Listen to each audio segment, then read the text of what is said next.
기도하겠습니다. 하나님 아버지 감사합니다. 오늘 이 귀한 자리에 귀한 영혼들을 보내어 주시고 말씀 듣는 곳에 함께 할 수 있도록 허락하여 주심을 감사드립니다. 하나님 보내신 이 귀한 영혼, 우리가 이 귀한 영혼을 하나님과 함께 하나님 나라로 올라갈 수 있는 귀한 동력자들이 될 수 있도록 붙잡아 주시고, 우리 교회의 귀한 성도님들 될 수 있도록 붙잡아 주시옵소서. 하나님, 예배드립니다. 말씀을 듣고 느끼며 또한 예배드릴 수 있는 모든 것을 허락하여 주심을 감사드립니다. 온전히 하나님만 남을 수 있는 귀한 예배의 시간 될 수 있도록 붙잡아 주시옵소서. 함께 하시며 모든 것 예수님의 이름으로 기도드립니다. 아멘. 죄송합니다. 제가 물을 한 잔만 마시겠습니다.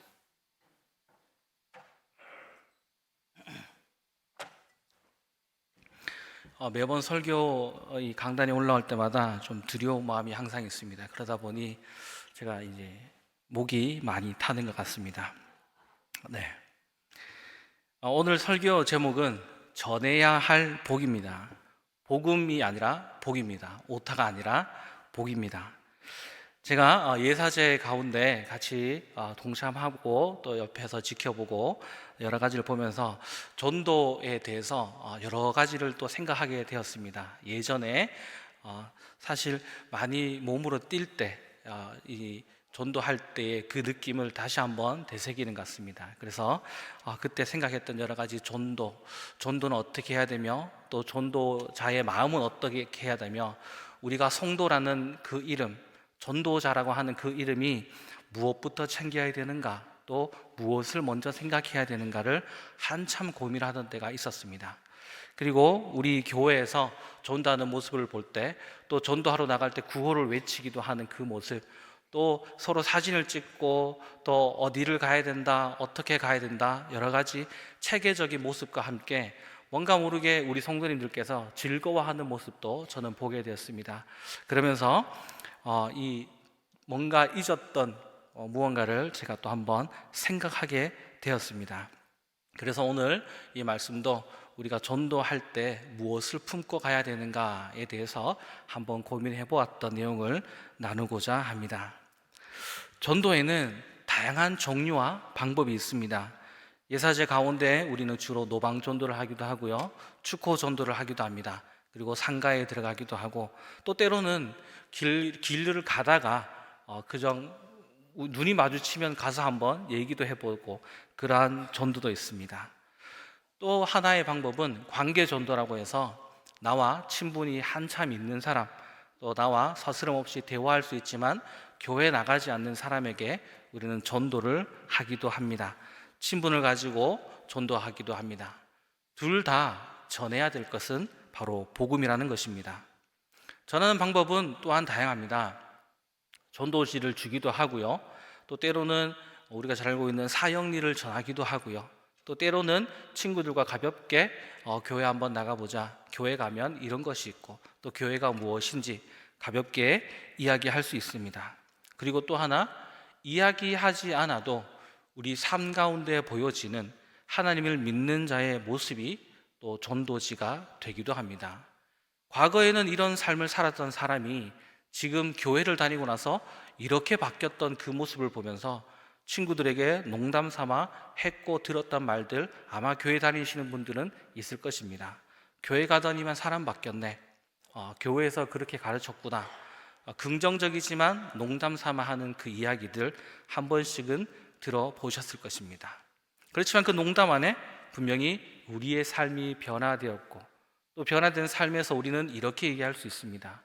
교회 다니고 예수님 만나니 내가 바뀌어 가더라 라고 하는 것을 우리 인생 전체가 전도지가 되는 경험도 우리는 가질 수가 있습니다. 우리는 가까운 사람들, 특히나 가족이라든가 친척, 친구들에게는 전도지를 주고 단순히 데려가기보다는 이 자리로 그 사람을 불러올 수 있지만 그를 성도로 만들 수 있는 것은 어쩌면 우리 인생 자체가 변화된 것을 나의 과거의 모습을 아는 사람들에게, 또 지금 현재의 모습을 아는 사람들에게 보여주는 것만큼 확실한 것은 없을 것입니다. 과거에 그 망나니 같았던 아이가 어떻게 이렇게 착해졌는가? 과거에 도저히 희망도 없던 아이가 어떻게 이렇게 되었는가? 답은 간단합니다. 예수님을 만났기 때문이죠. 그래서 우리도 전할 수 있는 것은 큰 것이지 않습니다. 예수 때문에 라는 그 말 한마디에 모든 것을 담겨서 그 사람에게 전할 수밖에 없습니다. 다른 어떤 것을 전할 수 없습니다. 예수이기 때문에, 예수였기 때문에, 좀 더 무게감 있게 표현하자면 십자가였기 때문에 우리는 변화될 수 있었던 것입니다. 오늘 본문은 바로 이런 변화되어져야 될 만한, 변화되어질 수밖에 없는 사람들에게 예수님께서 이야기하고 있습니다. 여러분 잘 알다시피 오늘 본문은 산상수훈 중에 팔복의 일부분입니다. 산상수훈은 예수님께서 믿는 사람들에게, 하나님을 아는 사람들에게 말씀을 전했습니다. 하나님을 모르는 이방 사람이 아니라 하나님을 알고 있는 사람들에게 팔복을 전하고 있습니다. 8가지의 복과 함께 어떻게 살아가야 되는지에 대한 이야기를 하고 있습니다. 우선 우리가 첫 번째로 잘 알고 있는 마태복음 5장 3절에 보시면 심령이 가난한 자는 복이 있나니 천국이 그들의 것임이요 라고 이야기하고 있습니다. 우리는 구원을 받게 되면 십자가를 알게 되고 아주 뜨겁게 예수님을 만나게 되면 저뿐만 아니라 모든 사람들이 그렇진 않지만 많은 사람들이 약간의 착각을 하게 됩니다. 이제 예수님 만났고 회개하고 십자가 앞에 무릎 꿇고 눈물을 흘리고 나면 모든 인생이 이제는 다 풀릴 것 같습니다. 모든 인생이 이제 복 가운데 우리가 갈 거라 생각하지만 인생과 현실은 녹록하지 않습니다. 오히려 우리가 예수님을 만났다면 심령이 가난한 자가 아니라 심령이 풍성한 자라고 표현해야 될 텐데 예수님께서는 오히려 심령이 가난한 자가 복이 있다고 말하고 있습니다. 세상에서는 우리의 마음이 풍성하길 원한다, 우리의 마음이 흡족하길 원한다라고 이야기하고 있지만 왜 예수님께서는 심령이 가난한 자가 복이 있다고 말할까요? 이거를 좀 더 쉽게 말하자면 아무것도 할 수 없는 상태, 내 심정이, 내 마음이 정말 아무것도 할 수 없어 지쳐 쓰러져 버릴 수밖에 없는, 그냥 바닥에 털썩 주저앉을 수밖에 없는 상태가 바로 복이 있답니다. 여기서 복이라고 하는 것이 뭘까요? 세상이 말하는 복은 무엇입니까? 세상이 말하는 복은 잘 알다시피 물질을 가지는 것이고 좋은 집을 가지는 것이고 명예를 가지는 것이고, 한마디로 이야기하자면 세상 사람들이 부러워할 만한 것들을 가지고 있는 상태를 우리는 흔히 복이라고 합니다. 그런데 성경에서는 그걸 복이라고 하고 있지 않습니다. 아무것도 없는 상태, 내 마음에 아무것도 없어서 내가 어찌 할 수 없는 상태를 바로 복이 있다라고 말하고 있습니다. 예수님께서 말하신 심령이 가난한 자는 무엇일까요? 죄 앞에 무력해지는 것을 발견하는 삶입니다. 우리는 예수님을 믿고 나면 죄가 무엇인지를 발견할 수밖에 없고 그 죄와의 싸움이 시작됩니다. 죄를 짓지 않기 위해서 나의 온갖 힘을 내어서 그 죄와 싸우려고 하고 있지만 그 죄에 우리는 지칠 수밖에 없고 쓰러질 수밖에 없습니다. 예수님을 알고 있고 십자가를 알았다면 우리는 더욱더 힘을 받고 더욱더 담대하고 강해져야 할 것인데 도리어 우리의 약함을 발견할 수밖에 없습니다. 그래서 우리의 고백이 어디로 가느냐? 이 죄와 싸움에서 우리는 지쳐 쓰러지고 힘이 없음을, 나약함을 발견하게 됩니다. 그래서 우리의 기도는 어디로 가게 될까요? 하나님, 내가 이렇게 하겠습니다, 저렇게 하겠습니다가 아니라 하나님, 나를 도와주십시오로 갈 수밖에 없습니다. 그래서 우리의 궁극적인 고백은 하나님, 당신이 없이는 나는 아무것도 아닙니다. 내가 많은 부를 가졌고 내가 많은 지식을 가졌고 내가 많은 명예를 가졌다고 이것은 세상에서나 통용되는 것이지, 내가 가진 수많은 것들이 하나님의 사람으로 성도로서 살아가려고 보니 이 모든 것이 의미가 없어지는 것입니다. 내가 가진 돈이 죄를 이길 수 없습니다. 내가 가진 명예가 죄의 자람을 끝낼 수 없습니다. 내가 가진 수많은 것들, 세상에 자랑할 그 많은 것들이 죄 하나를 이기지 못함을 발견하게 됩니다. 그런데 그 죄는 어떻게 알았을까요? 예수님을 알았기 때문에 죄를 볼 수가 있는 것입니다. 그러니 심령이 가난한 자가 우리가 되고 싶어서 되는 것이 아니라 십자가를 보았으면 심령이 가난한 자가 될 수밖에 없다고 이야기합니다. 그러니 그 복이 뭐라고요? 하나님을 바라볼 수 있는 것이 복이라고요. 심령이 가난하여서 내 힘이 아무것도 소용이 없고 도리어 십자가를 알았기 때문에 내 삶이 더 괴로워지는 것, 그것이 복이랍니다. 왜요? 그렇게 나의 연약함을 발견할 수 있어야 우리는 하나님께 드디어 눈을 돌릴 수가 있는 것입니다. 만약 그것을 발견하지 못했다면, 내가 가진 것으로 모든 것을 이겨낼 수 있다면 우리의 시선은 내가 가진 것을 더 채우기에 바쁩니다. 하나님을 바라볼 수가 없는 것입니다. 도리어 내가 가진 것이 아무것도 아님을 깨닫는, 정말 내가 비루할 수밖에 없어 벌레보다 못한 자라는 것, 내가 감히 하나님을 바라볼 수가 없었던 그 자라고 하는 것, 십자가를 통해 죄를 알게 되므로 나의 이 더러운 모습을 더욱더 밝히 바라보아서 나의 추악함에 내가 견딜 수 없는 수준, 내가 그 자리에 섰을 때 드디어 나의 눈을 들어 하나님만이 나를 구원할 수 있구나를 바라보게 되는 것입니다. 십자가만이 나의 죄를 덮을 수가 있구나를 바라보게 되는 것이죠. 그러니 세상의 모든 것이 필요가 없습니다. 그저 나의 연약함을 감사할 수밖에 없습니다. 약할 때 강함이 된다는 것이 무엇일까요? 내가 아무것도 아닐 때 하나님이 나를 드러내는 것입니다. 내가 아무것도 가진 것이 없고 겸손하여지고 낮아졌을 때 내가 무릎을 꿇고 바짝 엎드려 감히 하나님 앞에 나갈 수 있는 담대함을 가졌을 때 하나님이 우리에게 말씀하시기를 천국이 너희 것이라고 이야기하고 있습니다. 바로 이것이 심령이 가난한 자입니다. 세상의 복과는 다릅니다. 세상은 우리를 풍성하게 만들기 위해서 노력하고 있습니다. 그리고 세상은 우리에게 말하기를 우리가 자랑할 것들을 더욱더 많이 가지라고 이야기하고 있습니다. 요즘에 연예계에는 마약 사건이 많이 뉴스가 나오고 있습니다. 이 마약 사건을 볼 때마다 한 번씩 의문이 가지는 것들이 있죠. 아니, 저 부족한 사람이 도대체 뭐가 아쉬워서 마약을 손댔을까? 돈이 없는 것도 아니고 삶이 힘든 것도 아니고 누리며 살만한 인생인데 왜 마약에 손댔을까? 어느 회장의 손녀라고 하고요, 어느 사장이라고 하고 또 잘나가는 어떤 많은 회사원들, 사장들이 마약에 손을 대고 있습니다. 세상이 주는 복은 끊임없이 갈증을 요구하게 됩니다. 내가 만들었으니, 내가 이 부를 이루었으니 내가 좀 더 행복하기 위해, 좀 더 가지기 위해, 세상 사람들에게 자랑할 것을 위해 세상 사람들이 부러워할 만한 것들을 끊임없이 채우고 있습니다. 그 끝에 허무함이 있는 것이죠. 채울 수 없음을 세상 사람들도 발견합니다. 그러니 그들은 술이나 도박이나 노름이나 심지어 마약 같은 것을 가지고 그 공허함을 채우기 위해 끊임없이 자신을 희생시키고 있습니다. 그것이 세상이 이야기하고 있는 것입니다. 우리는 전도할 때 무엇을 자랑해야 될까요? 우리는 흔히 교회 나가니까 이걸 얻었어, 저걸 얻었어 이야기할 때 있습니다. 물론 그것도 하나님께서 응답해 주시고 하나님이 주신 것이고 그 복 또한 자랑해야 될 것입니다.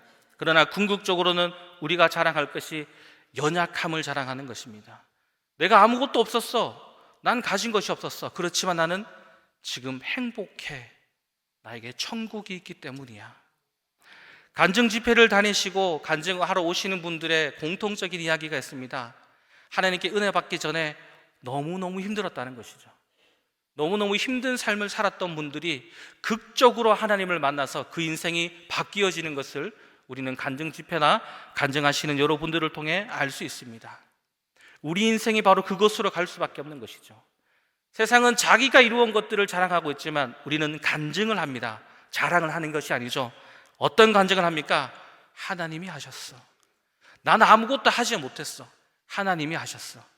그 바뀐 인생을 바로 옆 사람들이 보게 될 것입니다. 하나님이 어딨냐라고 말할 때 우리는 당당하게 이야기할 수 있습니다. 내 인생을 봐라. 내 인생을 봐라. 세상의 것을 쫓아가던 내가 이제 세상의 것을 쫓아가지 않는다. 이제 하나님의 것을 쫓아가고 있는 이 인생, 아무것도 가진 것이 없어 물질적으로 가난할 수도 있습니다. 심적으로 가난할 수도 있습니다. 또 세상이 바라보았을 때 많은 부족한 것이 있습니다. 실수투성이일 수 있는 인생이 있습니다. 세상적으로 봤을 때 실패하고 쓰러지고 넘어져도 우리는 그 넘어진 가운데 웃을 수 있습니다. 왜일까요? 천국이 우리의 것이기 때문입니다. 그 모습을 우리 인생을 통해 믿지 않는 자들에게 보여줄 때 우리가 흔히 말하는 세상이 감당하지 못할 세대가 될 것입니다. 세상의 기준으로 우리를 끊임없이 공격하고 세상의 기준으로는 우리가 부족하다고 욕할 것이고 비방할 것이고 우리를 넘어뜨리려 하지만 우리는 넘어지면서도 웃을 수 있고 무릎이 까지면서도 웃을 수 있고 진흙탕에 범벅이 되어서도 우리는 웃을 수가 있습니다. 우리에겐 복이 있기 때문입니다. 세상이 모르는 복이 우리에게 있으니 우리의 그 미소 가운데 힘겨운 가운데 웃을 수 있으며 우리가 어려운 가운데 있지만 하나님의 살아계심을 우리 얼굴의 기쁨을 통해 살아갈 때에 믿지 않는 많은 사람들이 우리를 보며 갸우뚱할 것입니다. 그럴 때 우리는 간단한 말을 한마디 할 수 있죠. 예수 믿으십시오. 예수 믿고 저는 인생이 바뀌었습니다 라고 말할 수가 있는 것입니다. 그러면 우리는 천국은 또 무엇일까요? 우리는 천국 이러면 하늘나라라고 생각할 수 있습니다. 맞습니다. 우리가 죽어서 가는 곳도 하늘나라입니다. 그러나 이미 천국은 이 자리에 왔습니다. 예수님이 오시면서 이 자리에 왔습니다. 그 천국이 뭘까요? 하나님의 통치함이 있는 곳이 바로 천국이죠. 우리 인생이 심령이 가난하지만 천국이 무엇인지 알고 죄가 무엇인지 알고 십자가가 무엇인지 알기 때문에 하나님이 원하는 삶을 살아가고 싶어지는 것입니다. 하나님이 이리로 가라 하면 우린 이리로 가는 것이고 하나님이 저리로 가라 하면 저리로 가는 것이죠. 바로 천국, 하나님의 백성으로 하나님이 원하는 삶을 살아가는 것이 이 심령이 가난한 자에게 따라온다라고 하는 것입니다. 율법의 자유함이 무엇일까 한참 고민했습니다. 율법의 자유하는 게 뭘까? 내 마음대로 사는 것일까? 내가 율법조차 신경 안 쓰고 난 이제 구원받았으니 내 마음대로 사는 것일까? 곰곰이 이 문장을 생각해 봤을 때 내가 하나님을 사랑하기에, 다른 말로 표현하자면 내가 하나님을 알아버렸기 때문에 내 스스로 하나님이 원하는 삶을 살아가고자 의지를 내는 것입니다. 이것이 바로 율법의 자유함입니다. 예전에는 율법이 무서웠습니다. 내가 지옥 갈까 봐 무서웠습니다. 내가 심판받을까 무서웠다면 이제 하나님을 알았기 때문에 하나님이 싫어하는 것을 우리가 하지 않습니다. 오직 하나님이 원하는 곳으로 우리는 달려갈 수밖에 없습니다. 율법의 자유함, 천국, 우리가 여기에 있으나 세상에 있으나 하나님이 원하는 선택을 하게 되고 하나님이 드러나는 삶을 살아가게 되는 것, 바로 그것이 천국인 것입니다. 그러면 그 천국이 어디에 있을까요? 내가 가는 곳에 천국이 임하게 되는 것입니다. 내가 가는 곳은 어떤 곳일까요? 내가 하나님의 뜻을 따라 살아가는 곳입니다. 그러니 우리가 가는 곳곳마다 천국이 드러나게 되고 그 천국의 드러남을 통하여 하나님이 내 인생을 통해 드러나게 되는 것이고 우리 인생 전체가 전도지가 되는 것입니다. 거부할 수 없는 하나님의 살아계심을 우리 인생을 통해 드러내게 되는 것입니다. 절망했을 때 여러분 그 절망에 너무 빠져 있지 마십시오. 혹여나 인생의 힘겨운 가운데 쓰러져 넘어진다 할지라도 우리 인생의 실패 가운데 있다 할지라도 여러분 우리는 하나님을 바라볼 수 있습니다. 세상에 가지고 있는 권모술수와 세상에 가지고 있는 교묘한 방법이 아니라 기도할 수 있는, 하나님의 이름을 부를 수 있는, 예수의 십자가를 바라볼 수 있는 방법이 우리에게 있다라고 하는 것입니다. 그러니 우리는 절망과 실패 가운데 다시 일어설 수 있습니다. 세상이 주는 좋은 것으로 기운을 차리는 것이 아니라 하나님에게서부터 오는 그 기운을 가지고 심령이 상하였지만 이 마음을 들고 하나님 앞에 기도하러 나아갈 수가 있습니다. 이것이 복이라는 것입니다. 우리는 잘 알다시피 베드로의 실패를 알고 있습니다.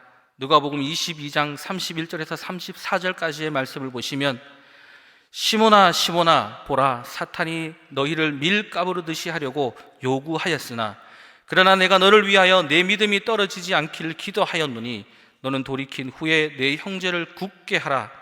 그가 말하되 주여 내가 주와 함께 오게도 죽는 데에도 가기를 각오하였나이다. 이르시되 베드로야 내가 내게 말하노니 오늘 닭 울기 전에 내가 3번 나를 모른다 부인하리라 하시니라.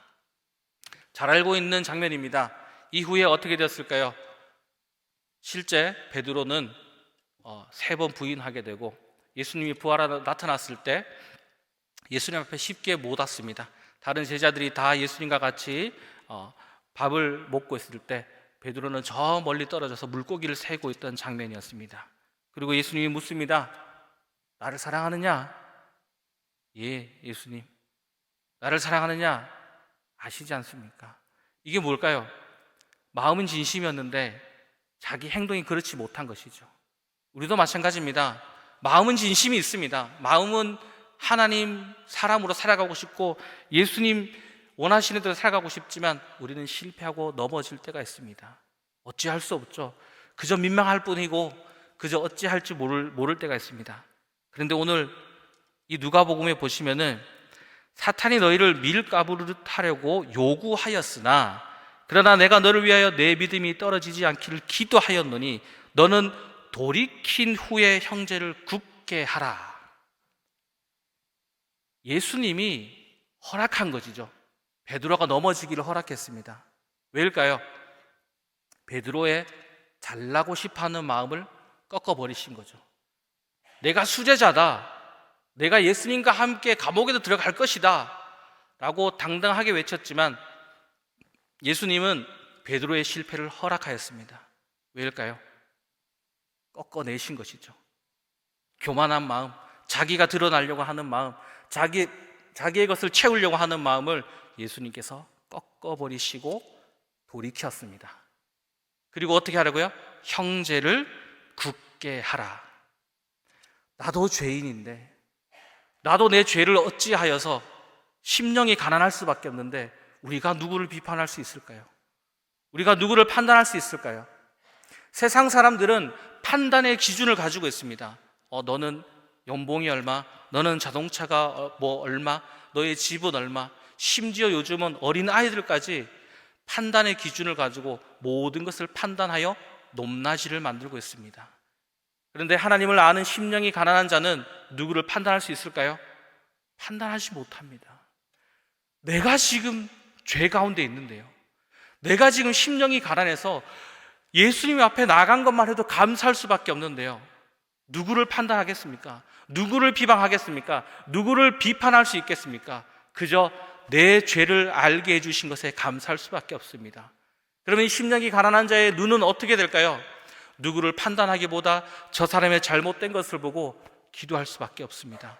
하나님, 예수님, 내가 예수님을 만나서 내 죄를 알아 내 삶을 반성하고 자복하고 나간 것처럼 저기 있는 저 사람도 언젠가 하나님 불러주십시오.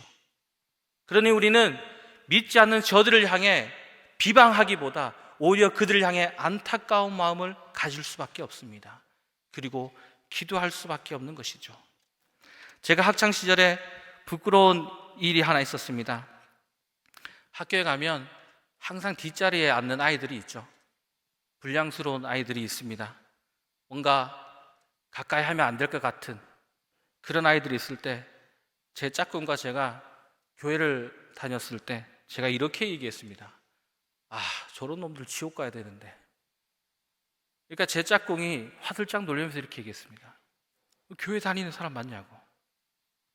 너 진짜 교회 다니는 사람 맞냐고. 쟤네들도 하나님이 데려가실 거라고.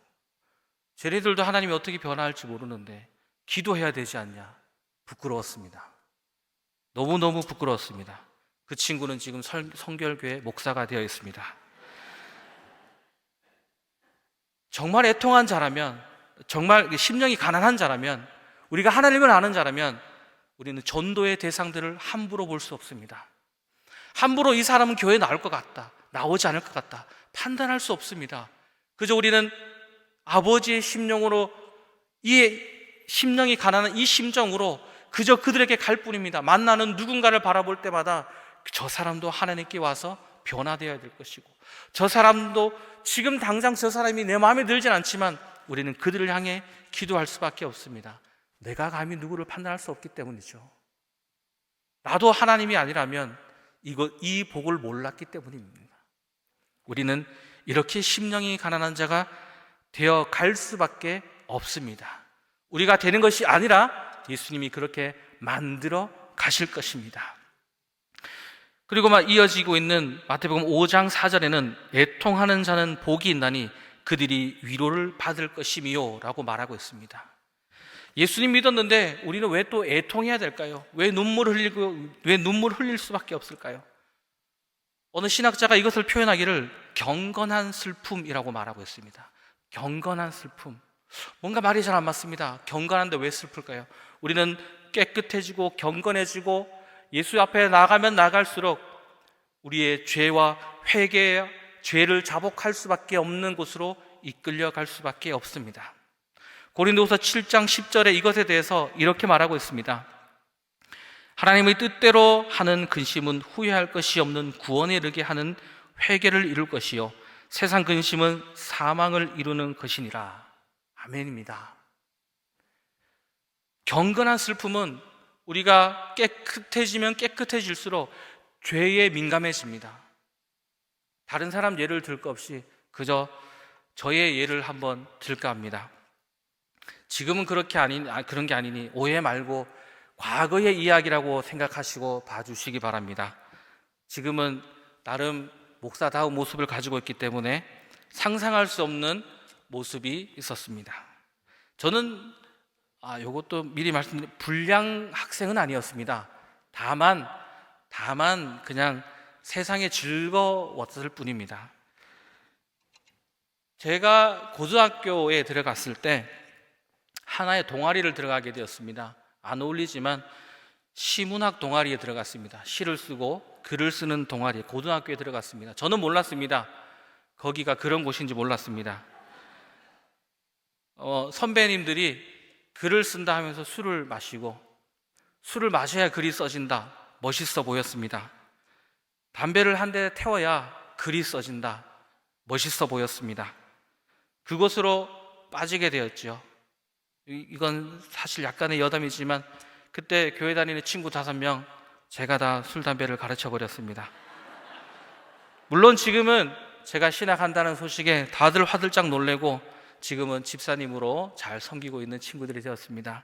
제가 이 얘기를 왜 하느냐, 처음 다시 예수님을 만났을 때, 교회를 떠났다가 다시 만났을 때 내 죄가 너무나 컸습니다. 술하고 있는 모습, 담배하고 있는 모습, 나쁜 생각들, 그것이 하나님 앞에 점점 애통하며 저의 죄를 자복하며 나갑니다.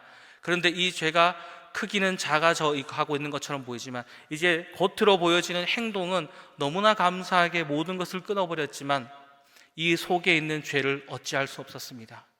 겉으로 보이기에는 그럴싸한 전도사였고, 겉으로 보기에는 그럴싸한 신학생이었고, 겉으로 보기에는 성도다운 모습을 가지고 있지만 이 속에서 끊임없이 올라오는 죄를 감추기 위해 저는 부단히 노력할 수밖에 없었습니다.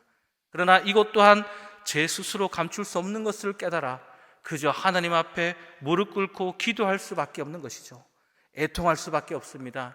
경건해질수록 우리의 슬픔은 밀려올 수밖에 없습니다.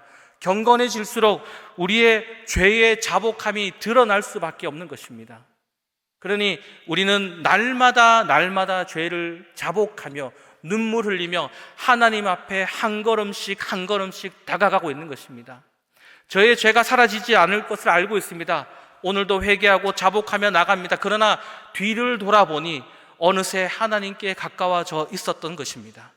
그러니 친구들이, 제가 나쁜 짓을 가르쳤던 그 친구들이 저의 변화된 모습에 하나님을 다시 볼 수밖에 없는 것이고, 끊기 힘든 그것들을 끊어내는 것이 저의 의지가 아니라 정말 거짓말처럼 하루아침에 끊어졌던 것이 저는 간증이 될 수밖에 없습니다. 그들에게도 이야기하는 것이죠. 우리 다시 하나님께 다가가고 우리 다시 예수님께 가자라고 이야기하며 그들에게 먼저 보여지는 것입니다. 애통하는 자의 삶을 가진다고 하는 것, 바로 내 죄를 어찌할 수 없는 것을 그저 눈물로 뿌릴 수밖에 없는 것이고, 그렇게 우리의 경건함, 나의 경건함을 향해 우리는 나아갈 수밖에 없습니다. 이것 또한 마찬가지입니다. 십자가를 보았기 때문에 어디로 가야 되는지 우리는 알게 되었습니다. 왜 애통할까요? 내가 있는 자리가 어떤 자리인지 알았기 때문에 애통할 수밖에 없습니다. 십자가를 몰랐다면 내가 서 있는 지금 이 자리가 어떤 자리인지 모릅니다. 술, 담배 하는 것이 무엇이 문제였을까요? 나쁜 생각하고 친구들과 히히덕거리면서 나쁜 생각, 나쁜 말 하는 것, 또 나쁜 짓을 도모하는 것이 무엇이 잘못되었을까요? 그저 즐거움이었을 것입니다. 그러나 십자가를 알았기에 내가 있었던 그 자리가 죄의 자리였다는 것을 깨닫고 하나님의 땅을 향해 끊임없이 달려갈 수밖에 없는 것입니다. 어제도 오늘도 내일도 죽는 그 순간, 예수님을 바라보고 하나님을 만나는 그 순간까지 하나님을 향해 끊임없이 달려가는 것, 눈물을 뿌리며 내 죄를 자복할 수밖에 없는 것, 바로 애통하는 자의 모습인 것입니다. 세상 친구들을 바라보았을 때 예수 믿고 애통하며 죄와 멀어지고 있는 그 모습을 바라보며 우리 인생은 또한 하나님을 드러낼 수밖에 없는 것입니다. 아마 남자분들은 많이 경험했을 것입니다. 회사라든가 모임에 가면 술자리에 갈 수밖에 없죠. 요즘은 좀 그런 문화가 덜합니다. 제가 학교 다닐 때 혹은 신학교 다니기 전입니다. 신학교에서는 술을 먹지 않습니다. 신학교 다니기 전에 제가 일반 학교를 다녔을 때, 또 한 번은 직장 생활을 하였을 때도 있습니다. 그럴 때 이렇게 얘기하죠. 한 잔 받아라. 그러면 저는 술을 마시지 않습니다. 왜? 저 교회 다닙니다. 비아냥거리는 소리가 들립니다. 그러나 꿋꿋하게 그 모습을 지켜가고 죄의 자리에서 끊임없이 멀어지려고 한다면 오히려 나중에 저를 신뢰하는 모습도 보았습니다. 콜라 한 잔 따라주면서 오늘 운전은 네가 해라. 오히려 기뻤습니다. 그들이 저를 신뢰하는 것이고, 또 어떤 친구는 정말 신기하게도 술이 잔뜩 취해서 술주정을 하며 자기가 죄인 같다고 어찌해야 되는가, 내가 지켜가고 있는, 내가 뭔가 흔들리지 않는 그 모습에 하나님이 있긴 있는가 보다라는, 술이 취했지만 하나의 고백을 듣기도 하였습니다. 어쩌면 이것이 당장 드러나지 않습니다. 전도지를 드리고 우리가 노방전도하고 이 자리에 모셔오는 것은 당장 눈에 보이고 너무나 기쁜 장면입니다. 하지만 우리가 삶 가운데 보여져야 되는 이 모습은 나의 죄와의 싸움이기도 하거니와 끊임없이 차근차근 마치 될 것 같지 않은 그 한 사람을 향해 끊임없이 내가 하나님의 사람으로 이 자리를 지켜준다는 것, 그것이 믿지 않는 자들에게 우리의 모습으로 신뢰를 더해가는 것입니다. 하나님이 살아계신 것 같다라는 작은 의문 하나를 우리는 치고 들어갈 수가 있는 것입니다. 그것이 우리 삶을 통해 드러나야 되는 것입니다. 그리고 이어지는 마태복음 5장 5절에 보면 온유한 자는 복이 있나니 그들이 땅을 기업으로 받을 것이며 라고 이야기하고 있습니다. 온유한 자라고 하는 것이 저는 처음에는 그저 마음이 평안한 자라고 생각했습니다. 사전을 찾아보고 단어를 찾아보니 그 단어가 맞습니다. 편안한 자는 그들이 땅을 기업으로 받을 것이라고 말하고 있습니다.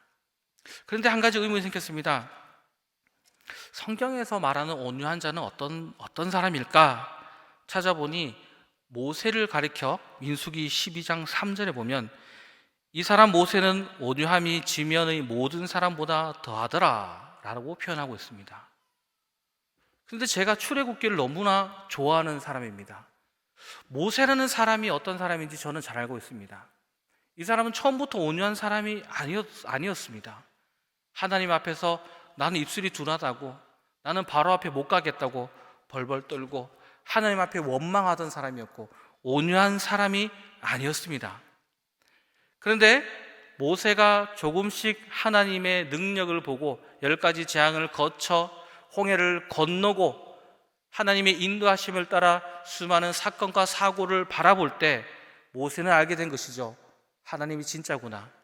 그리고 모세가 겪었던 수많은 고난과 역경, 사람에 치이고 어찌 보면 내 인생이 왜 이럴까? 그저 편안한 노년 양치기 하면 될 것을 왜 굳이 하나님한테 부름받아가지고 왜 이런 삶을 살아갈까? 이러한 걱정도 했을 것 같습니다. 그러나 고난이 있고 역경이 있을 때마다 하나님은 그 역경과 고난을 해결해 주셨습니다. 그리고 그 모세는 알게 되었습니다. 고난과 역경이 오면 누구에게로 달려가야 되는지, 하나님에게 매달려야 되는 것을 모세는 알게 되는 것이죠.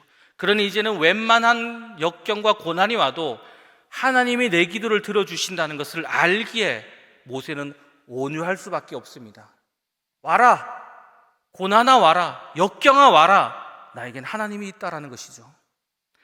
출애굽기 14장 14절의 말씀에는 홍해 앞에서 벌벌 떨고 있는 이스라엘 백성에게 이렇게 이야기하고 있습니다. 여호와께서 너희를 위하여 싸우시리니 너희는 가만히 있을지니라. 아멘입니다. 가만히 있으면 됩니다.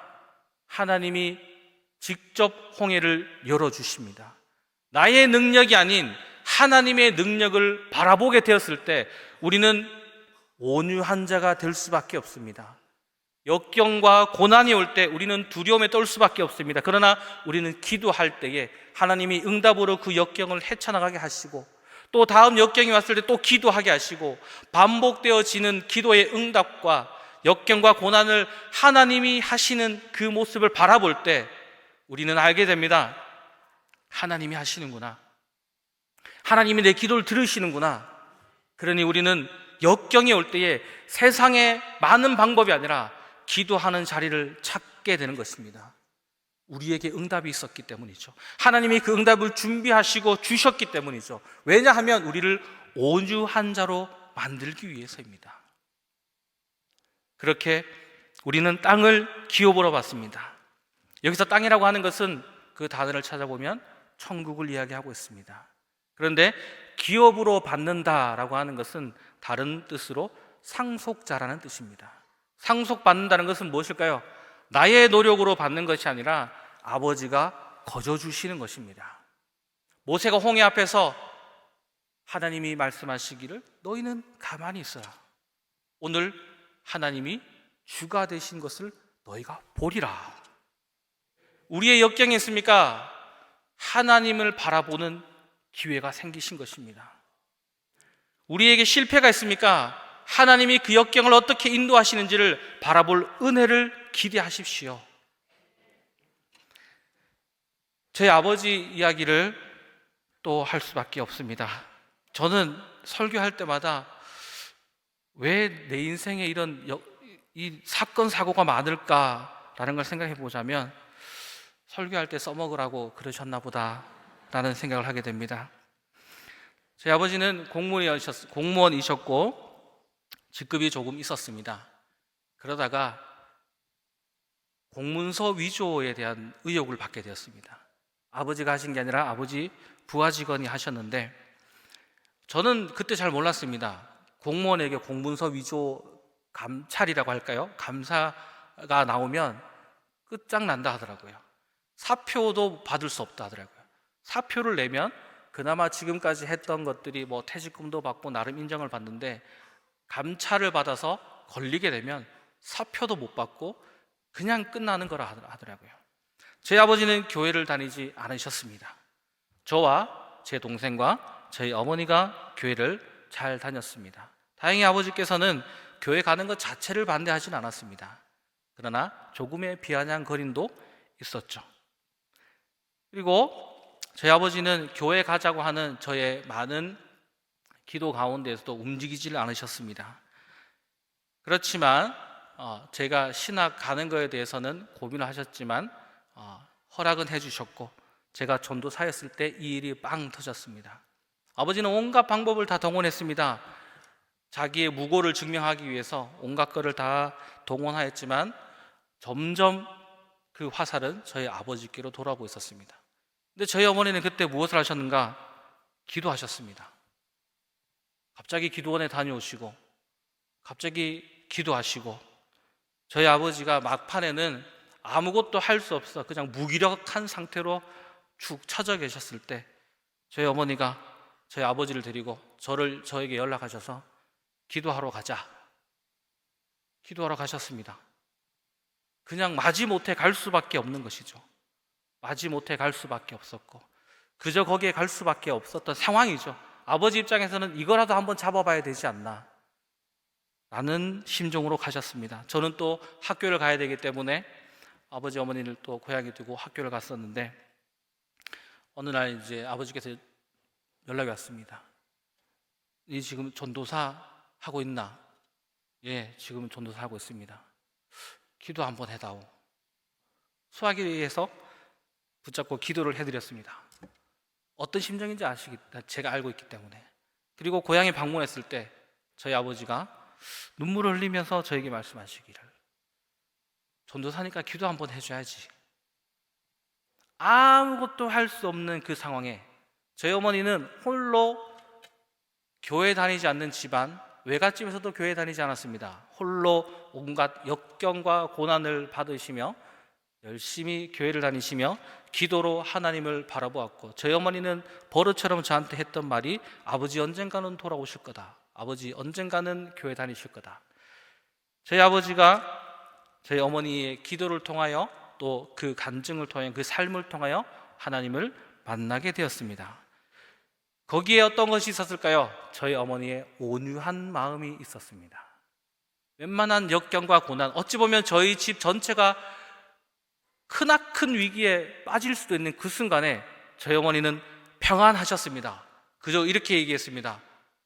조금만 있어봐라, 아버지 교회 간다 라고 말씀하셨습니다.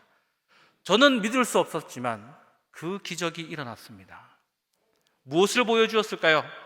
믿지 않는 가족에게 온유한 자의 마음, 어떤 역경과 고난 가운데서도 기도할 수 있고 하나님이 우리를 붙잡고 계신다는 그 믿음이 바로 온유하게 만드셨던 것이고 저희 어머니는 그 온유함을 가지고 있었기에 아버지의 위기 또한 하나님이 계획하신 대로 이끌어 간다라는 것을, 그리고 저희 아버지의 무고는 밝혀졌습니다. 그리고 저희 아버지는 일찍 돌아가신 것이 아쉽긴 하지만 장로를 꿈꾸셨던 만큼 신앙을 가지게 되었습니다. 오늘 이 세 가지의 복을 제가 말씀드렸습니다. 우리는 전도지를 드리는 것도 필요하고 또 길가에 가는 사람들 또 우리가 몸소 보여지는 것도 필요합니다. 그 전도도 있지만 또 우리 가까이에 있는, 아마 많은 분들은 오히려 가까이 있는 분들에게 더 안타까울 것입니다.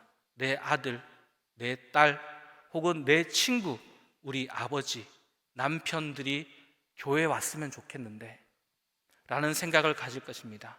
지금 당장은 보이지 않을 수도 있습니다. 그러나 예수님이 우리를 이 팔복을 받는 사람으로 만들어 가실 것입니다. 여러분에게 심령이 가난하게 만들어서 다른 이들을 쉽게 판단하지 못하고 오직 하나님만 의지하도록 만들 것이고, 여러분에게 애통하는 마음을 주셔서 죄와 멀어질 수밖에 없는 경건한 슬픔으로 세상의 방법이 아닌 하나님의 방법으로, 죄의 땅이 아닌 하나님의 땅으로 향해 가는 우리의 경건한 변화된 모습으로, 또 우리가 온유한 자의 모습으로 하나님을 믿기에, 하나님의 기도 응답을 우리는 가지고 있기에 온유할 수밖에 없는 곳으로 이끌어 가실 것입니다. 그 모든 것이 변화되어져 가는 그 모습을 누군가가 우리를 지켜보았다면 우리의 삶을 통해 하나님을 바라보게 될 것입니다. 조금은 부끄러운 저희 어머니 얘기를 간략하게 말씀드리자면, 저희 어머니는 참 여러 가지로 좋았지만 사업을 하시다 보니 집안일에 소홀하실 때가 많습니다. 그럴 때마다 저희 아버지가 비아냥거린 게 있습니다. 예수 믿는다면서 이것도 못하고. 그런데 그 말 한마디가 많은 것들을 바꾸었습니다. 우리는 그 말을 듣기보다 예수 믿기 때문에 우리의 삶이 온전함을 보여야 되는 것이죠. 5장 전체에는 이런 내용들로 산상수훈이 가득합니다.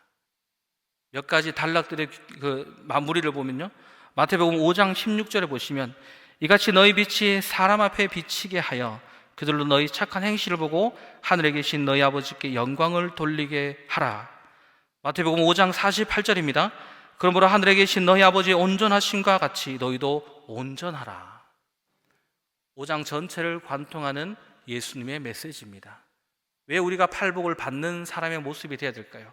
그리고 산상순의 그 수많은 교훈들과 율법들이 무엇을 향해 나갈까요? 우리를 통해, 우리의 착한 행실을 통해 하나님이 드러나게 되고 하나님께 영광을 돌리게 되고 우리의 온전함을 통해 누구를 바라보게 된다고요? 하나님을 바라보게 하는 것입니다. 그러니 여러분, 팔복 가운데 여러분은 계십니다. 그리고 만들어져 가고 있습니다. 만들어질 것이며 여러분의 변화된 삶을 통해 많은 영혼들이 여러분에게 돌아올 것입니다. 우리가 잊지 말아야 될 것은 단 한마디입니다. 예수 때문에 라고 하는 말 한마디입니다. 성경에서 저는 제자들을 바라볼 때 한 가지 궁금한 것들이 있습니다. 왜 예수님은 12 제자들을 굳이 이런 사람들로 불러 모았을까? 똑똑하고 잘난 사람들, 잘 나가는 사람들을 불러 모았으면 되는데, 물론 있습니다. 그러나 대부분은 서민들 출신이고 대부분은 끝까지 예수님의 뜻을 모르고 자기들끼리 싸우고 뭔가 제자답지 않은 모습입니다. 궁금했습니다. 왜 이런 사람들을 불러 모았을까? 우리는 오히려 예수님의 제자들의 능력치가 너무 좋아서 예수님이 한마디 하면 척척 알아듣고 예수님 원하는 대로 짝짝짝 하면 더 멋있을 텐데, 우리는 성경을 볼 때마다 왜 베드로야, 가룟 유다야. 여러분, 12 제자의 모습은 우리의 모습입니다. 왜 12 제자들을 불러 모았을까요? 처음부터 잘나서 자기 능력을 하는 사람이 아니라 아무것도 할 수 없어서 벌벌 떨면서 예수님이 말하는 것도 제대로 기억도 못하고 벌벌 떨고 있던 우리와 같은 사람들이었는데, 성령을 만나고 예수님을 알게 됐을 때 변화된 모습을 보이고 있습니다.